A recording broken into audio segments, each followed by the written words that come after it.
Hello student, I am Sandeep Singh, lecturer electrical engineering, teaching subject energy conservation for second semester electrical diploma student. Today our topic on transformer loading. Being a static device, a transformer could have a efficiency range higher as 98 to 99%. ਜਿਹੜੀ static device ਕਰਕੇ ਇਹਦੇ 'ਚ ਕੋਈ moving part ਨਹੀਂ ਹੁੰਦਾ, ਇਸ ਕਰਕੇ ਜਿਹੜੀ ਇਹਦੀ ਐਫੀਸ਼ੀਐਂਸੀ ਆਪਾਂ 98 to 99% ਕਰ ਸਕਦੇ ਹਾਂ।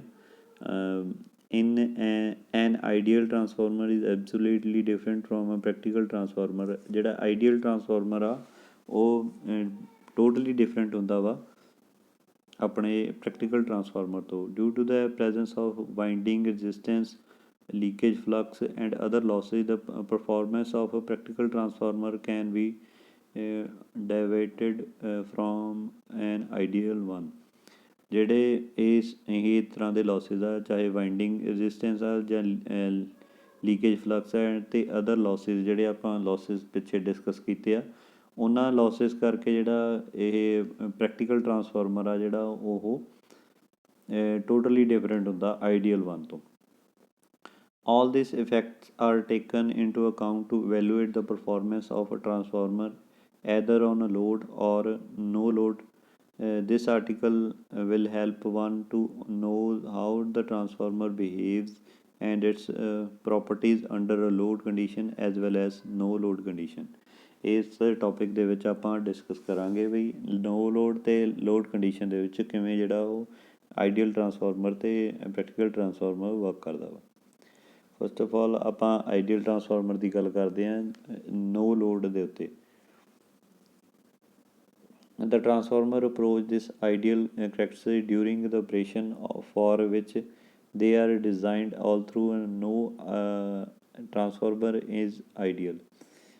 ਜਿਹੜਾ ਪ੍ਰੈਕਟੀਕਲੀ ਆਪਾਂ ਕੋਈ ਵੀ ਟਰਾਂਸਫਾਰਮਰ ਆਈਡੀਅਲ ਨਹੀਂ ਹੋ ਸਕਦਾ, ਇਹ ਜਿਹੜੇ ਅਜ਼ੰਪਸ਼ਨ ਦੇ ਵਿੱਚ ਹੀ ਆ ਆਪਣੀ ਜਿਹੜਾ ਆਪਾਂ ਜਿਹੜਾ ਆਈਡੀਅਲ ਟਰਾਂਸਫਾਰਮਰ ਮੰਨਦੇ ਹਾਂ। An ideal transformer has no primary and secondary winding resistance. Ideal transformer ਦੇ ਵਿੱਚ ਪ੍ਰਾਇਮਰੀ ਅਤੇ ਸੈਕੰਡਰੀ ਦੇ ਵਿੱਚ ਕੋਈ ਰੈਜ਼ਿਸਟੈਂਸ ਨਹੀਂ ਹੋਊਗੀ। The entire flux produce by a primary links with the secondary and hence no flux leakage. ਜਿੰਨੀ primary ਦੇ ਵਿੱਚ ਫਲਕਸ ਪ੍ਰੋਡਿਊਸ ਹੋਊਗੀ ਉਹ ਸਾਰੀ ਆਪਣੀ ਜਿਹੜੀ ਸੈਕੰਡਰੀ ਦੇ ਨਾਲ ਲਿੰਕ ਹੋ ਜੂਗੀ, ਇਸ ਕਰਕੇ ਜਿਹੜੀ ਨੋ ਲੀਕੇਜ ਫਲਕਸ ਕੋਈ ਵੀ ਲੀਕੇਜ ਨਹੀਂ ਹੋਊਗੀ, ਸਾਰੀ ਜਿਹੜੀ ਫਲਕਸ ਆ ਉਹ ਕਨਵਰਟ ਹੋ ਜੂਗੀ ਸੈਕੰਡਰੀ ਵਾਈਂਡਿੰਗ ਨੂੰ EMF ਪ੍ਰੋਡਿਊਸ ਕਰਨ ਵਿੱਚ। Also due to the finite permeability of the core, it carries an infinite amount of magnetic flux without going it saturation. ਅਤੇ ਜਿਹੜੇ ਫਾਈਨਾਈਟ ਪਰਮੇਬਿਲਿਟੀ ਹੋਣ ਕਰਕੇ ਕੋਰ ਦੇ ਵਿੱਚ ਜਿਹੜੀ ਫਾਈਨਾਈਟ ਅਮਾਊਂਟ ਆਫ ਫਲਕਸ ਹੋਊਗੀ ਉਹ ਵਿਦਾਊਟ ਗੋਇੰਗ ਸੈਚੂਰੇਸ਼ਨ ਹੋ ਜੂਗੀ। Eddy current and hysteresis loss of course are negligible. Eddy current ਅਤੇ ਕੋਰ ਹਿਸਟੈਰਿਸਿਸ ਲਾਸਿਸ ਮਤਲਬ ਕਿ ਸਾਰੇ ਕੋਰ ਲਾਸਿਸ ਜਿਹੜੇ ਉਹ ਨਿਗਲੀਜੀਬਲ ਹੋਣਗੇ। When this ideal transformer operate no load, secondary current is zero, secondary terminal are open as shown in figure. ਅਤੇ ਜਦੋਂ ਆਪਾਂ ਨੋ ਲੋਡ ਕੰਡੀਸ਼ਨ ਦੇ ਉੱਤੇ ਕੰਮ ਕਰਾਂਗੇ ਜਿਹੜਾ ਸੈਕੰਡਰੀ ਕਰੰਟ ਆ ਉਹ ਜ਼ੀਰੋ ਹੋਊਗਾ, ਕਿਉਂਕਿ ਜਦੋਂ ਲੋਡ ਹੀ ਨਹੀਂ ਕਨੈਕਟ ਹੈਗਾ ਤਾਂ ਓਪਨ ਸਰਕਟ ਆ ਆਪਣਾ ਜਿਹੜਾ ਆਪਣੇ ਕੋਲ ਡਾਇਗਰਾਮ ਆ, ਇਹ ਆਪਣਾ ਪ੍ਰਾਇਮਰੀ ਸਾਈਡ ਆ। ਇਹ E1 ਜਿਹੜੀ EMF ਜਿਹੜੀ ਆਪਾਂ ਦਿੱਤੀ ਹੈ V1 ਵੋਲਟੇਜ ਦਿੱਤੀ ਹੈ ਅਤੇ EMF ਇੰਡਿਊਸ ਹੋਈ ਹੈ ਜਿਹੜੀ। ਉਸ ਤੋਂ ਬਾਅਦ ਜਿਹੜਾ ਮੈਗਨੈਟਿਕ ਫਲਕਸ ਬਣ ਰਿਹਾ ਕੋਰ ਦੇ ਵਿੱਚ, ਅਤੇ ਆਹ ਆਪਣਾ ਸੈਕੰਡਰੀ ਸਾਈਡ ਆ N1 N2 ਕੀ ਆ number of turns in primary N1 ਅਤੇ number of turns in secondary N2। ਅਤੇ ਆਹ E2 ਜਿਹੜੀ EMF ਇੰਡਿਊਸ ਹੋ ਰਹੀ ਹੈ ਓਪਨ ਸਰਕਟ ਹੋਣ ਕਰਕੇ ਇਹਦੇ 'ਚ ਜਿਹੜੀ ਵੋਲਟੇਜ ਆ V2 ਉਹ ਜ਼ੀਰੋ ਹੋਊਗੀ ਅਤੇ ਆਪਣਾ ਜਿਹੜਾ ਕਰੰਟ ਆ ਉਹ ਵੀ ਜ਼ੀਰੋ ਹੋਊਗਾ। ਸੋਰੀ V2 ਤਾਂ ਆ ਰਹੀ ਹੈ ਬਟ ਆਪਾਂ ਜਿਹੜੇ ਓਪਨ ਲੋ ਸਰਕਟ ਕਰਕੇ ਜਿਹੜਾ ਇਹਦੇ 'ਚ ਕੋਈ ਕਰੰਟ ਨਹੀਂ ਆਊਗਾ। ਉਸ ਤੋਂ ਬਾਅਦ ਆਪਣੀ ਆਹ ਜਿਹੜਾ ਫੇਜ਼ਰ ਡਾਇਗਰਾਮ ਆ E1 ਅਤੇ E2 ਇੱਕ ਫੇਜ਼ ਦੇ ਵਿੱਚ ਹੋਣਗੇ ਅਤੇ IM I = I1 ਹੋਊਗਾ। ਫਲਕਸ ਦੇ ਨਾਲ ਹੀ ਹੋਊਗਾ ਅਤੇ V1 ਜਿਹੜੀ ਆ ਉਹ ਲੀਡਿੰਗ ਬਾਏ 90 ਡਿਗਰੀ ਕਰੂਗਾ ਅਤੇ ਜਿਹੜਾ E1 ਅਤੇ E2 ਆ ਉਹ IM ਤੋਂ ਜਿਹੜਾ ਉਹ ਲੈਗ ਕਰੂਗਾ ਬਾਏ 90 ਡਿਗਰੀ। ਇਹ ਹੋ ਗਿਆ ਆਪਣਾ ਫੇਜ਼ਰ ਡਾਇਗਰਾਮ ਓਪਨ ਸਰਕਟ ਦੇ ਵਿੱਚ। When the primary is exciting with the supply source with the voltage V1, the primary winding draw a current I1 to produce the necessary flux in the core. This is called magnetizing current IM. As the winding is a purely inductive, the winding resistance is zero. ਕਹਿੰਦੇ V1 ਜਦੋਂ ਆਪਾਂ supply ਦਿੱਤੀ primary ਨੂੰ ਅਤੇ ਉਹਦੇ 'ਚ I1 current produce ਹੋਊਗਾ ਜਿਹਦੇ ਨਾਲ ਕੀ ਆ ਫਲਕਸ ਪ੍ਰੋਡਿਊਸ ਹੋਊਗੀ ਕੋਰ ਦੇ ਵਿੱਚ। ਦਿਸ ਕਰੰਟ ਇਜ਼ ਕਾਲਡ, ਜਿਹੜਾ ਉਹ ਕਰੰਟ ਪ੍ਰੋਡਿਊਸ ਹੋਊਗਾ ਉਹਨੂੰ ਆਪਾਂ ਕੀ ਕਹਾਂਗੇ magnetizing current IM। As the winding is ਜਿਹੜੇ ਵਾਈਂਡਿੰਗ ਆ ਆਪਣੀ ਪਿਓਰਲੀ ਇੰਡਕਟਿਵ ਆ ਅਤੇ ਉਹਦੀ ਰਜਿਸਟੈਂਸ ਜਿਹੜੀ ਆ ਉਹ zero. Due to this pure inductance, the magnetizing current IM lags the supply voltage by 90 degree। ਇਸੇ ਪਿਓਰ ਇੰਡਕਟੈਂਸ ਕਰਕੇ ਜਿਹੜਾ ਉਹ ਲੈਗ ਕਰੂਗਾ ਬਾਈ 90 ਡਿਗਰੀ ਆਪਣੇ ਮੈਗਨੇਟਾਈਜ਼ਿੰਗ ਕਰੰਟ IM ਤੋਂ। This current IM is a very small and produce the alternating magnetic flux which is in phase with the current IM as shown in a figure। ਜਿਹੜਾ figure ਦੇ ਵਿੱਚ ਦਿੱਤਾ ਹੋਇਆ ਵਾ ਅਤੇ ਇਸ ਕਰਕੇ ਜਿਹੜਾ IM ਆ ਉਹ ਫਲਕਸ ਤੋਂ ਘੱਟ ਹੋਊਗਾ। IM ਜਿਹੜਾ ਫਲਕਸ ਤੋਂ ਘੱਟ ਆ, ਦੇਖੋ ਆਪਾਂ ਦਿੱਤਾ ਹੋਇਆ IM ਜਿਹੜਾ ਉਹ ਫਲਕਸ ਤੋਂ ਘੱਟ ਆ, ਫਲਕਸ ਆਪਣੇ ਕੋਲ ਜ਼ਿਆਦਾ ਹੋਊਗੀ। This magnetizing flux links with the both primary and secondary winding and produce EMF E1 and E2 respectively winding। ਜਿਹੜੀ ਇਹ ਮੈਗਨੈਟਿਕ ਫਲਕਸ ਪ੍ਰੋਡਿਊਸ ਹੋਊਗੀ ਵੋਲਟੇਜ V1 ਕਰਕੇ ਜਦੋਂ ਆਪਾਂ ਇਨਰਜਾਈਜ਼ਡ ਕਰਾਂਗੇ ਤਾਂ ਇਹ ਕੀ ਆ ਦੋਨੇ EMF ਇੰਡਿਊਸ ਕਰੂਗੀ E1 ਅਤੇ E2 ਨੂੰ ਰਿਸਪੈਕਟਿਵਲੀ ਵਾਈਂਡਿੰਗ ਦੇ ਵਿੱਚ, ਦੋਨਾਂ ਵਾਈਂਡਿੰਗਸ ਦੇ ਵਿੱਚ, ਪ੍ਰਾਇਮਰੀ ਅਤੇ ਸੈਕੰਡਰੀ ਦੇ ਵਿੱਚ। This include EMF oppose the supply voltage V1 ਅਤੇ ਇਹ ਕਿਹਦੇ ਕਰਕੇ ਹੋਊਗੀ EMF ਜਿਹੜੀ ਹੈ ਇਹ EMF ਕੀ ਆ ਅਪੋਜ਼ਡ ਕਰੂਗੀ ਸਪਲਾਈ ਵੋਲਟੇਜ V1 ਨੂੰ which is caused by producing EMFs according to the Lenz law। ਜਿਹੜੀ ਕੀ ਆਪਾਂ ਲੈਂਜ਼ ਲਾਅ ਦੇ ਵਿੱਚ ਪੜ੍ਹਿਆ ਵਾ, ਜਿਹੜੀ ਆਪਾਂ ਵੋਲਟੇਜ V1 ਨੂੰ ਅਪਲਾਈ ਕਰਾਂਗੇ ਇਹ ਜਿਹੜੀ EMF ਇੰਡਿਊਸ ਹੋਊਗੀ ਉਹ V1 ਨੂੰ ਅਪੋਜ਼ ਕਰੂਗੀ। Therefore E1 is equal in magnitude as V1 but anti phase with V1। ਜਿਹੜੀ E1 ਆ ਉਹ ਇਕੁਅਲ ਤਾਂ ਹੋਊਗੀ ਮੈਗਨੀਟਿਊਡ V1 ਦੇ ਬਟ ਜਿਹੜੀ ਉਹ ਐਂਟੀ ਫੇਜ਼ ਹੋਊਗੀ V1 ਦੇ। Similarly E2 is anti phase with E1 ਅਤੇ ਜਿਹੜੀ E2 ਆ ਉਹ ਵੀ ਐਂਟੀ ਫੇਜ਼ ਹੋਊਗੀ V1 ਦੇ but its magnitudes depend on the number of turns in the secondary. ਪਰ ਇਹਦਾ ਮੈਗਨੀਟਿਊਡ ਉਹ ਡਿਪੈਂਡ ਕਰੂਗਾ ਉਹਦੇ number of turn that is N2 ਕੀ ਹੈ number of turns in secondary ਦੇ ਵਿੱਚ। Both EMFs E1 and E2 out of phase with V1। ਜਿਹੜੇ E1 ਅਤੇ E2 ਆ ਬਿਲਕੁਲ ਆਪੋਜ਼ਿਟ ਹੋਊਗਾ ਜਿਹੜੇ ਆਪਾਂ ਫਿਗਰ ਦੇ ਵਿੱਚ ਦੇਖਿਆ E1 ਅਤੇ E2 ਆ ਜਿਹੜੇ ਦੋਨੇ ਕੀ ਆ ਆਪੋਜ਼ਿਟ ਹੋਣਗੇ V1 ਦੇ। As shown in a figure, the power input to the transformer is multiplications of a primary voltage and a current cosine angle between them। ਅਤੇ ਜਿਹੜੇ ਦੋਨੇ ਕੀ ਆ ਪਾਵਰ ਕੀ ਆ ਇਹ ਮਲਟੀਪਲੀਕੇਸ਼ਨ ਆਫ ਪ੍ਰਾਇਮਰੀ ਅਤੇ ਪ੍ਰਾਇਮਰੀ ਵੋਲਟੇਜ ਅਤੇ current ਅਤੇ cosine angle between ਜਿਹੜਾ ਹੋਊਗਾ ਉਹਦੇ ਨਾਲ ਜਿਹੜੀ ਪਾਵਰ ਬਣੂਗੀ। ਪਾਵਰ ਦਾ ਆਪਾਂ ਫਾਰਮੂਲਾ ਪੜ੍ਹਿਆ P = V × I × cos φ। ਉਵੇਂ ਇਹਨੂੰ ਦੱਸਿਆ ਜਿਹੜਾ ਪ੍ਰਾਇਮਰੀ ਵੋਲਟੇਜ ਹੋਊਗੀ ਇੰਟੂ ਕਰੰਟ ਇੰਟੂ cos φ ਜਿਹੜਾ ਐਂਗਲ ਹੋਊਗਾ, cos ਦਾ ਐਂਗਲ ਜਿਹੜਾ ਆਊਗਾ ਉਹ ਜਿਹੜੀ ਆਪਣੀ ਪਾਵਰ ਹੋਊ। Hence the phasor angle between primary voltage and primary currents or a magnetizing current in is 90 degree. ਅਤੇ ਜਿਹੜੇ ਪ੍ਰਾਇਮਰੀ ਵੋਲਟੇਜ ਅਤੇ ਪ੍ਰਾਇਮਰੀ ਕਰੰਟ ਦੇ ਵਿੱਚ ਉਹ 90 ਡਿਗਰੀ ਦਾ ਐਂਗਲ ਹੋਊਗਾ। ਕੋਸਾਈਨ 90 ਇਜ਼ 0, ਕੋਸਾਈਨ 90 ਜਿਹੜਾ ਉਹ 0 ਹੁੰਦਾ ਵਾ। So the power input is 0, power input ਇਸ ਕਰਕੇ 0 ਹੋਊਗੀ। This is because under no load, ਇਹ ਜਿਹੜਾ ਕਾਹਦੇ ਕਰਕੇ ਹੋਊਗਾ, ਨੋ ਲੋਡ ਕੰਡੀਸ਼ਨ ਕਰਕੇ। Secondary or output power is 0 and also due to ideal one losses also 0। ਇਸ ਕਰਕੇ ਇੱਕ ਤਾਂ ਇਹ ਜਿਹੜੀ ਕਿਉਂਕਿ ਆਪਾਂ ਜਿਹੜੇ ਓਪਨ ਲੋਡ ਟੈਸਟ ਆ, ਓਪਨ ਲੋਡ ਆ, ਨੋ ਲੋਡ ਦੇ ਉੱਤੇ ਕਰਦੇ ਪਏ ਆ, ਅਤੇ ਉਹਦੇ 'ਚ ਕੀ ਆ, ਇੱਕ ਤਾਂ ਲੋਸਿਸ 0 ਆ, ਉਹ ਤੋਂ ਓਪਨ ਕਰਕੇ ਜਿਹੜਾ ਸੈਕੰਡਰੀ ਦੇ ਵਿੱਚ ਕੁਛ ਮਤਲਬ ਪਾਵਰ ਜਿਹੜੀ ਉਹ ਯੂਜ਼ ਨਹੀਂ ਹੋ ਰਹੀ ਹੈ, ਇਸ ਕਰਕੇ ਉਹ 0 ਹੋਊਗੀ। Hence the input power of ideal transformer under no load is 0, ਅਤੇ ਇਨਪੁਟ ਪਾਵਰ ਜਿਹੜੀ ਉਹ ਨੋ ਲੋਡ ਦੇ ਉੱਤੇ ਜਿਹੜੀ 0 ਹੋਊਗੀ ਆਈਡੀਅਲ ਟਰਾਂਸਫਾਰਮਰ ਦੇ ਵਿੱਚ ਆ। ਬਟ ਜਦੋਂ ਆਪਾਂ ਪ੍ਰੈਕਟੀਕਲ ਦੀ ਗੱਲ ਕਰਾਂਗੇ ਤਾਂ ਉਹਦੇ 'ਚ ਰਜਿਸਟੈਂਸ ਇੰਡਕਟੈਂਸ ਹੋਣ ਕਰਕੇ ਜਿਹੜੀ ਉਹ ਨੋ ਲੋਡ ਦੇ ਉੱਤੇ ਵੀ ਕੁਛ ਨਾ ਕੁਛ ਆਪਣੀ ਜਿਹੜੀ ਯੂਜ਼ ਹੋਈ ਜਾਊਗੀ ਪਾਵਰ। ਨੈਕਸਟ ਆਪਣਾ ਆਈਡੀਅਲ ਟਰਾਂਸਫਾਰਮਰ ਦੇ ਵਿੱਚ ਲੋਡ ਕੰਡੀਸ਼ਨ ਦੇ ਉੱਤੇ ਆਪਾਂ ਜਿਹੜਾ ਡਿਸਕਸ ਕਰਨਾ ਵਾ। Consider that ideal transformer is loaded and nature of a load is induced so that output or a secondary currents lags by output or a secondary terminal voltage V2 by angle phi as shown in a figure. This secondary currents I1 I2 produce the secondary flux which oppose the main flux in a core. So the MMF N2 I1 is called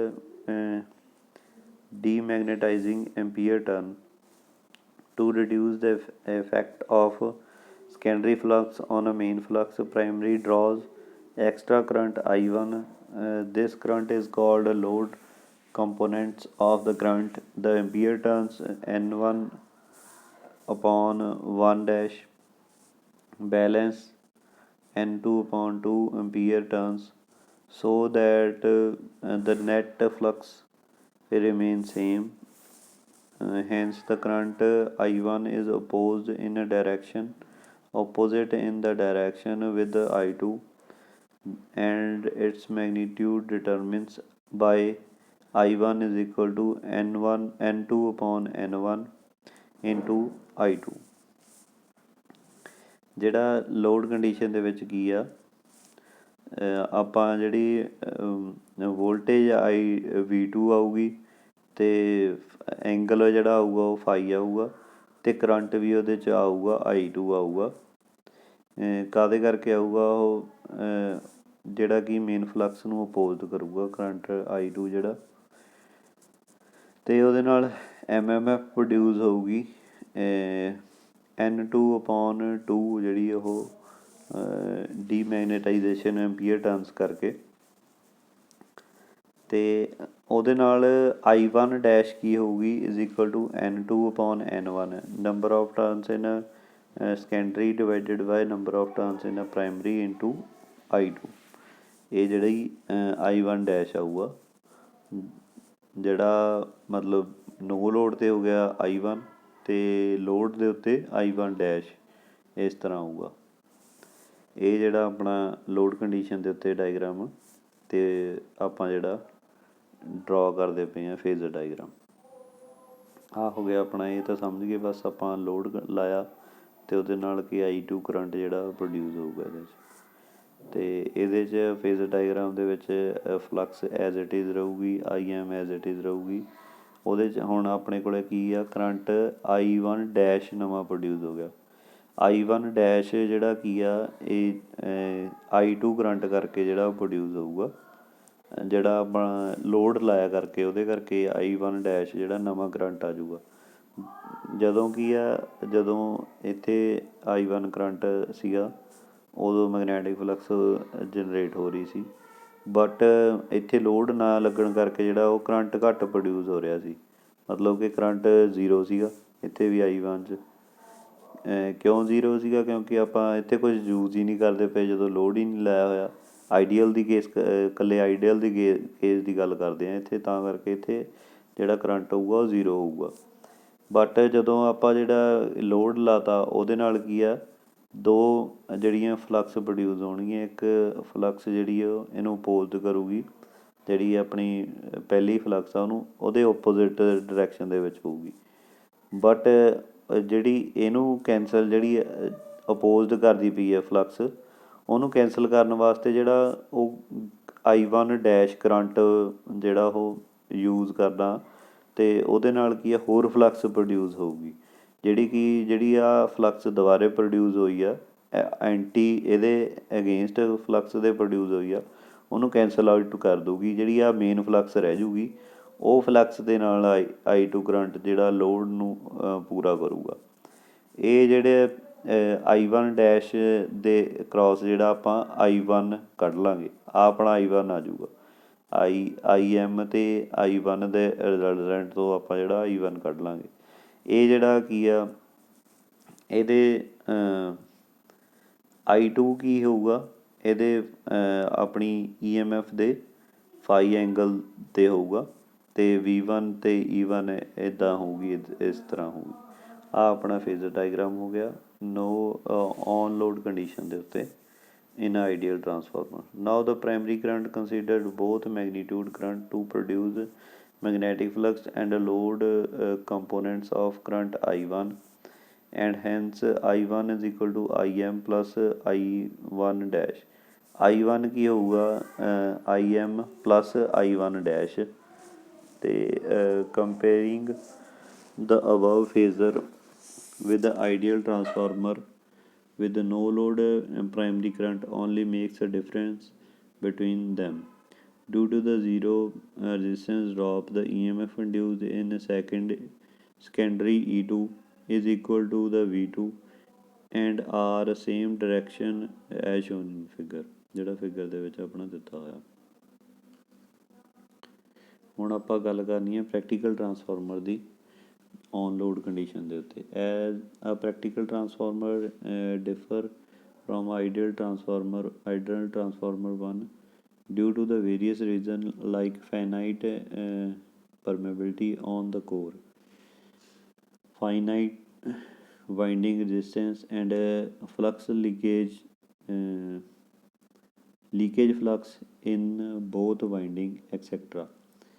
ਜਿਹੜਾ ideal 1 ਦੇ ਵਿੱਚ ਕੀ ਸੀਗਾ, ਆਪਣੇ ਕੋਲ ਕੁਛ ਨਹੀਂ ਸੀਗਾ, ਜਿਹੜੀ ਪਰਮੇਬਿਲਿਟੀ ਸੀਗੀ ਇਨਫਾਈਨਾਈਟ ਸੀਗੀ, ਉਹ ਫਾਈਨਾਈਟ ਹੋਊਗੀ, ਅਤੇ ਜਿਹੜੀ ਵਾਈਂਡਿੰਗ ਸੀਗੀ ਉਹ 0 ਸੀਗੀ, ਉਹ ਇੱਥੇ ਫਾਈਨਾਈਟ ਹੋਊਗੀ। ਲੀਕੇਜ ਫਲਕਸ ਹੋਊਗੀ, ਅਤੇ ਹੋਰ when the core is subjected to alternating magnetic flux, eddy current and hysteresis losses take place in the core. ਅਤੇ ਜਦੋਂ ਫਲਕਸ ਪ੍ਰੋਡਿਊਸ ਹੋਊਗੀ ਅਲਟਰਨੇਟਿੰਗ ਵੋਲਟੇਜ ਕਰੰਟ ਕਰਕੇ, ਤਾਂ ਉਹਦੇ ਨਾਲ ਆਪਣਾ ਐਡੀ ਕਰੰਟ ਅਤੇ ਹਿਸਟੈਰਿਸਿਸ ਲੋਸ ਵੀ ਪ੍ਰੋਡਿਊਸ ਹੋਣਗੇ ਕੋਰ ਦੇ ਵਿੱਚ। These are called iron or copper losses, ਇਹ ਆਪਾਂ ਡਿਸਕਸ ਕਰ ਚੁੱਕੇ ਹਾਂ। ਇਹ ਕੀ ਆ, ਆਇਰਨ ਅਤੇ ਕਾਪਰ ਲੋਸਿਸ ਹੁੰਦੇ ਆ, ਕੋਰ ਲੋਸਿਸ ਹੁੰਦੇ ਆ। ਉਸ ਤੋਂ ਬਾਅਦ ਜਿਹੜੀ ਪ੍ਰਾਇਮਰੀ ਵਾਈਂਡਿੰਗ ਦੇ ਵਿੱਚ ਪ੍ਰੈਕਟੀਕਲੀ ਟਰਾਂਸਫਾਰਮਰ ਦੇ ਵਿੱਚ ਸਰਟਨ ਰਜਿਸਟੈਂਸ ਹੋਊਗੀ ਵਾਈਂਡਿੰਗ ਦੀ, hence small primary core, copper losses are also present. ਅਤੇ ਉਹ ਵਾਈਂਡਿੰਗ ਦੇ ਵਿੱਚ ਜਿਹੜੀ ਕਾਪਰ ਦੀ ਬਣੀ ਹੋਈ ਆ, ਉਹਦੇ ਨਾਲ ਕੀ ਆ, ਕਾਪਰ ਲੋਸਿਸ ਹੋਣਗੇ। Therefore when practical transformer is operating, it takes primary current to supply both core and winding losses। ਅਤੇ ਇਹਦੇ ਨਾਲ ਕੀ ਆ, ਪ੍ਰਾਇਮਰੀ ਕਰੰਟ ਦੇ ਹੋਣ ਦੇ ਨਾਲ ਜਿਹੜੇ ਉਹ ਕੋਰ ਅਤੇ ਵਾਈਂਡਿੰਗ ਲੋਸਿਸ ਦੋਨੇ ਹੋਣਗੇ। Thus no load current considered components, this component is a magnetizing component IM, which is responsible for producing necessary flux in the core. According to the components is active or core loss component IC, which supplies the total losses in the core. So the primary current I naught is equal to IM plus IC। ਜਿਹੜਾ I naught ਹੋਊਗਾ ਉਹ ਕੀ ਹੋਊਗਾ IM plus IC ਹੋਊਗਾ। IC ਮਤਲਬ ਕਿ ਜਿਹੜੇ ਲੌਸਿਸ ਆ ਉਹਨਾਂ ਨੂੰ ਐਡ ਅਪ ਕਰਕੇ। Due to the winding resistance, the practical transformer, the no load current I0 is no long lags by the voltage 90 degree. Thus I0 lags voltage V1 by an angle theta naught. Thereby no load power factor exists in shown in a figure. ਜਿਹੜਾ ਆਪਣੇ ਕੋਲ ਫੇਜ਼ਰ diagram ਦਿੱਤਾ ਹੋਇਆ ਇਹਦੇ 'ਚ φ1 ਹੋ ਗਿਆ IM ਹੋ ਗਿਆ, ਇਹ ਆਪਣੇ ਕੋਲ I0 ਹੋ ਜਾਊਗਾ ਲੋ ਲੋਡ ਕਰਕੇ। ਜਿਹੜਾ ਆ ਆਪਣੇ ਕੋਲ IM plus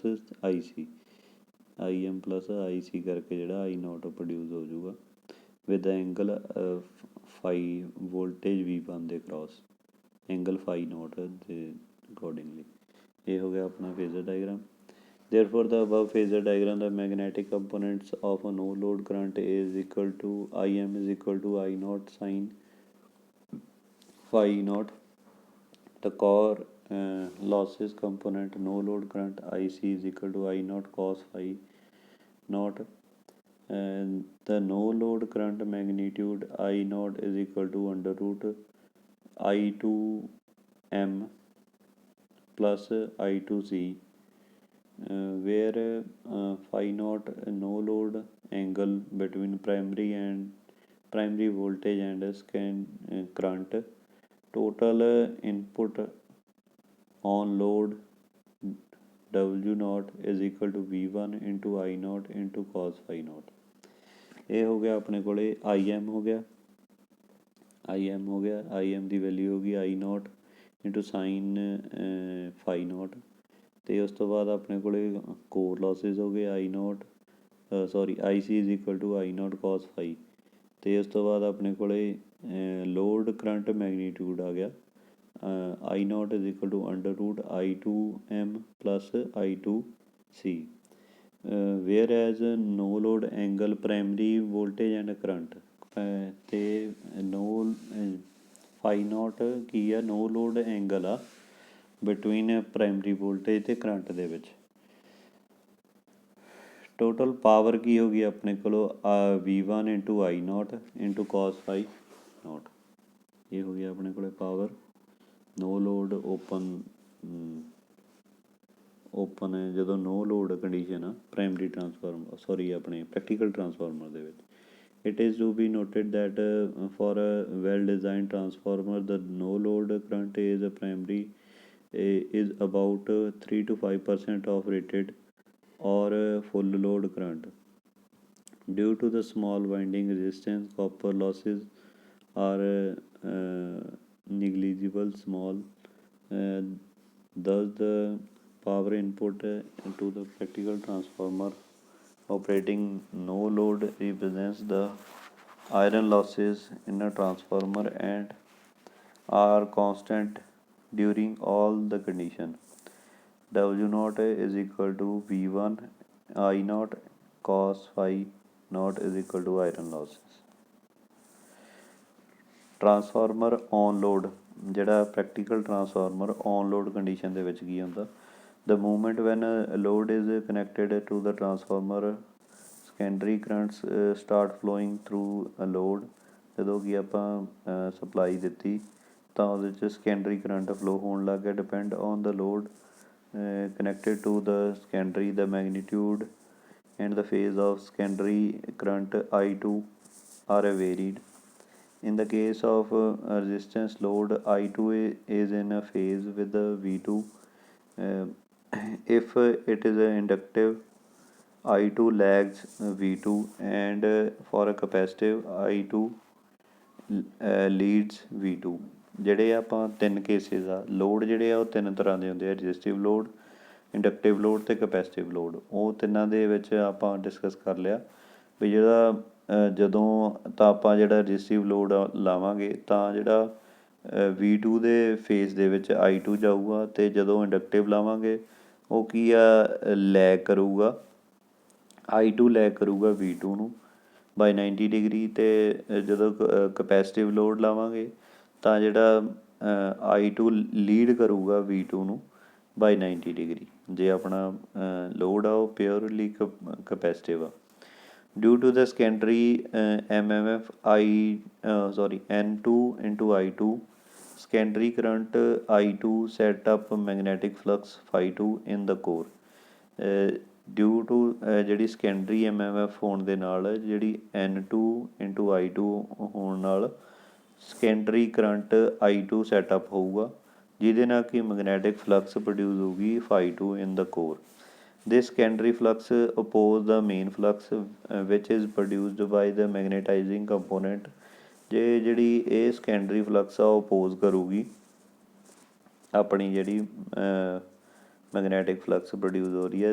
This MMF is called demagnetizing ampere turns। ਅਤੇ ਇਹ ਜਿਹੜੀ magnetization ਆ ਇਹ ਆਪਣੀ demagnetization ampere turns ਹੁੰਦੀ ਹੈ।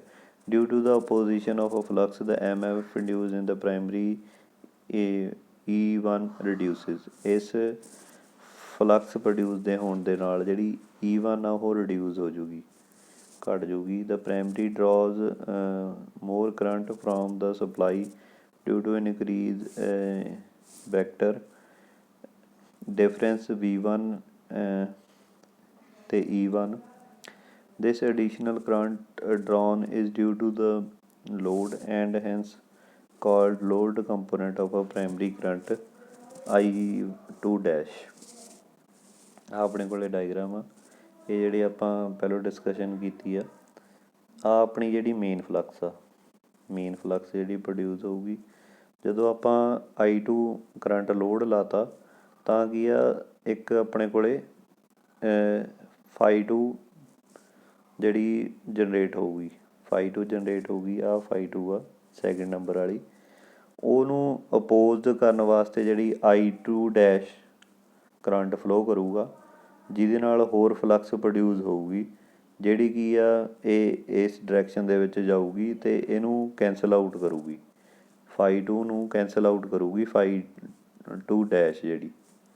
ਅਤੇ ਇਹਦੇ ਨਾਲ ਕੀ ਆਪਣੇ ਜਿਹੜਾ I2 ਕਰੰਟ ਆ ਉਹ ਪ੍ਰੋਪਰਲੀ ਫਲੋ ਕਰੀ ਜਾਊਗਾ। This loading component current is antiphase with the I2 and produce the flux phi2 in order to neutralize the effect of phi2। ਇਹ ਜਿਹੜਾ ਆਪਾਂ ਦੱਸ ਚੁੱਕੇ ਆ I2 ਜਿਹੜਾ ਐਂਟੀਫੇਜ਼ ਹੋਊਗਾ ਅਤੇ ਪ੍ਰੋਡਿਊਸ ਕਰੂਗਾ phi2 ਡੈਸ਼ ਨੂੰ ਟੂ ਨਿਊਟਰਲਾਈਜ਼ ਕਰਨ ਵਾਸਤੇ phi2 ਦੇ ਇਫੈਕਟ ਨੂੰ। Hence the MMF I1 by 2 dash balance the MMF N2 into I2। Thus the net flux in the transformer is constant। That how the transformer is called constant flux machine। ਇਸ ਕਰਕੇ ਆਪਾਂ ਜਿਹੜੀ ਇਹਨੂੰ ਕਹਿ ਦਿੰਦੇ ਹਾਂ ਕੌਂਸਟੈਂਟ flux machine ਕਹਿ ਦਿੰਦੇ ਹਾਂ। ਕੌਂਸਟੈਂਟ ਫਲਕਸ ਮਸ਼ੀਨ ਕਾਹਤੋਂ ਕਹਿੰਦੇ ਹਾਂ ਜਿਹੜਾ ਉਹ ਉਹਨੂੰ ਕੈਂਸਲ ਆਊਟ ਕਰਦਾ ਰਹਿੰਦਾ ਵਾ ਜਿੰਨਾ ਮਤਲਬ ਜਿਹੜੀ ਜਿੰਨਾ ਲੋਡ ਪਾਈ ਜਾਵਾਂਗੇ ਉਨੀ ਜਿਹੜਾ I1 ਡੈਸ਼ ਆ ਉਹ ਹੋਰ ਫਲਕਸ ਪ੍ਰੋਡਿਊਸ ਕਰਕੇ ਉਹਨੂੰ ਕੌਂਸਟੈਂਟ ਕਰਦਾ ਰਹੂਗਾ ਅਤੇ ਉਹਦੇ 'ਚ ਜਿਹੜੀ ਫਲਕਸ ਪ੍ਰੋਡਿਊਸ ਆ ਉਹ ਕੌਂਸਟੈਂਟ ਰਹੂਗੀ।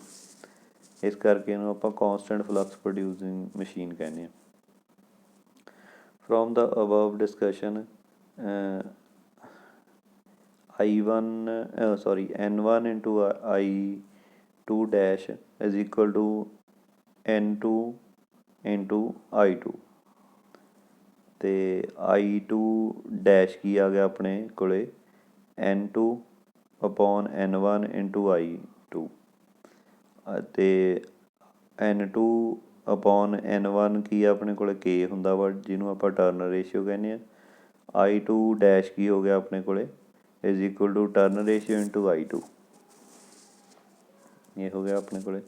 Thus the primary current I1 of a transformer under load condition has a component।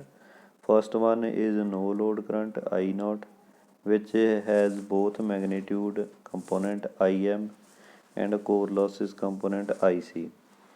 ਅਤੇ ਆਪਣੇ ਕੋਲ ਇਹ ਆਪਣਾ ਕੰਪੋਨੈਂਟ ਆ IM ਅਤੇ IC IM ਕੀ ਆ ਮੈਗਨੇਟਾਈਜ਼ਿੰਗ ਕੰਪੋਨੈਂਟ ਆ, ਅਤੇ IC ਕੀ ਆ ਕੋਰ ਲੋਸਿਸ ਆ। The primary current lag the supply voltage by an angle of phi naught. Other current is load component current I2 dash which is anti-phase with the secondary current I2. The phase of a current is decreased by nature of the load connection।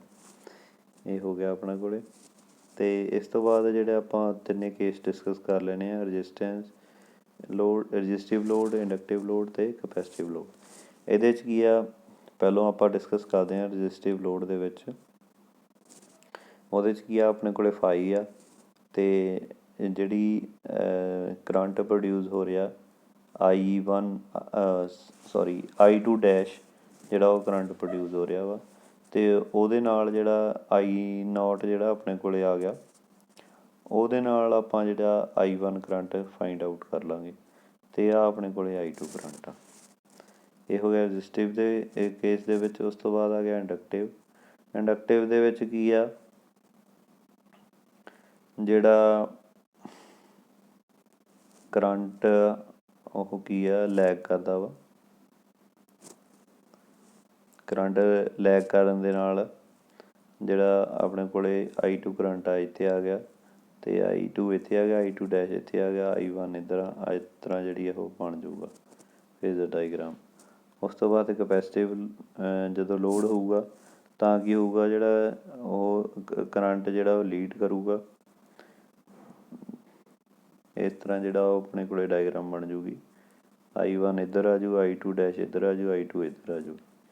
ਇਹ ਹੋ ਗਿਆ ਆਪਣੇ phasor diagram. It's may be noted that the above explanation discussed by a negligible and neglecting the various drops in a practical transformer such as resistance, leakage, reactance drop. Thus, the E2 is same as V2. Above 3 figure shows the phasor diagram of a transformer which is opposed with a different load condition. The primary current I1 is a vector sum of a current I0 and I2 dash. The secondary current I2 lags by V2 by angle phi 2. For an inductive load in the resistive load I2 is a phase with the E2, and in capacitive load I2 leads with the E2 angle phi 2 shown in a figure। ਇਹ ਹੋ ਗਿਆ ਅੱਜ ਦਾ ਆਪਣਾ topic loading of transformer. Next time ਆਪਾਂ next topic discuss ਕਰਾਂਗੇ। Thank you very much.